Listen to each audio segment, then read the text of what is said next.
Hi everyone, welcome to the Highlights from Ukraine podcast, your daily audio summary of the latest news reported in the Ukrainian media. My name is Artem, and here is the news. 665 days less the Russian invasion of Ukraine. In his evening video address, President of Ukraine Volodymyr Zelensky informed that he held a meeting on the topic of drones. Quote, "What's in the warehouses and what's needed at the front, logistics will be expedited. We are also working to increase the efficiency of drones, including FPVs in all areas," unquote. He stressed that this is an obvious priority of the state and a concrete way to protect the lives of the warriors.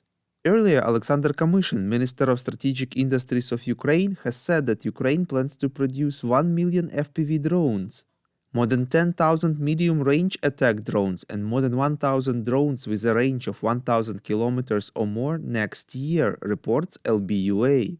According to him, just this December, Ukraine is about to produce more than 50,000 FPV drones. The minister stressed that all production facilities are ready and contracting for 2024 is already underway. FPV or first-person view drones perform both reconnaissance and combat missions. They adjust artillery fire, hit military equipment and trenches, and can pursue moving targets. However, they have a range of up to 8 to 10 kilometers. The head of state informed that Ukraine plans to change regulations on the access to the front line for journalists.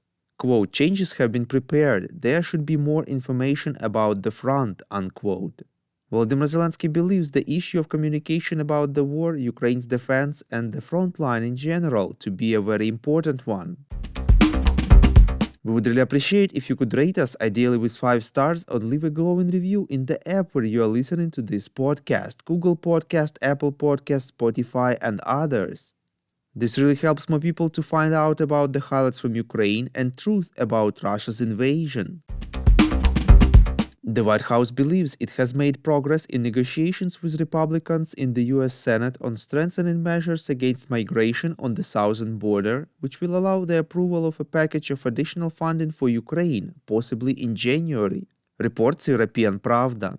According to John Kirby, Strategic Communications Coordinator of the National Security Council of the White House, the U.S. government has the funds to provide Ukraine with only one package of military aid until the end of the year, but without a decision by Congress, there will be no money for this. Therefore, it is important that American lawmakers vote as soon as possible.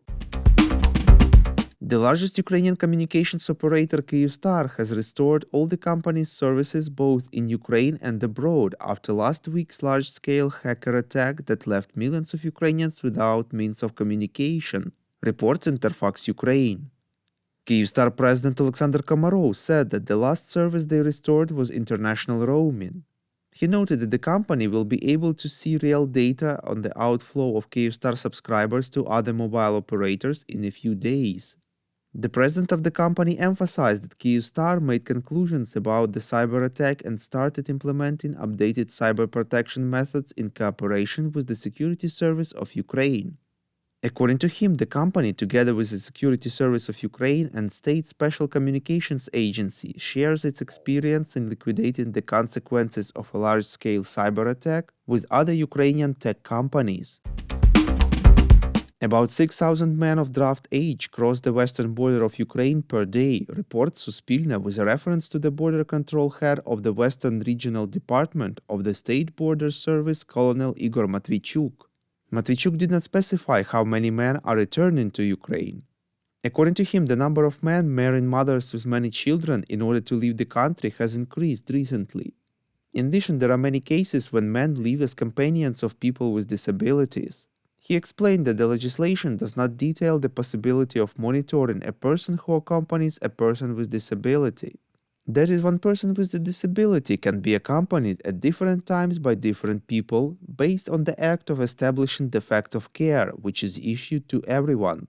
The official also noted that the legislation does not provide for liability for such actions. He added that a large percentage of men who go abroad have certificates of unfitness for military service. Thank you for listening to the Highlights from Ukraine podcast. We're a commercial initiative of just 2 people and we need your help to grow. Share information about the podcast, rate us in the app, subscribe to our Patreon. With your support, we are getting better. We call on you to demand from governments of your countries to impose the toughest sanctions possible on Russia and its citizens to stop their invasion of Ukraine.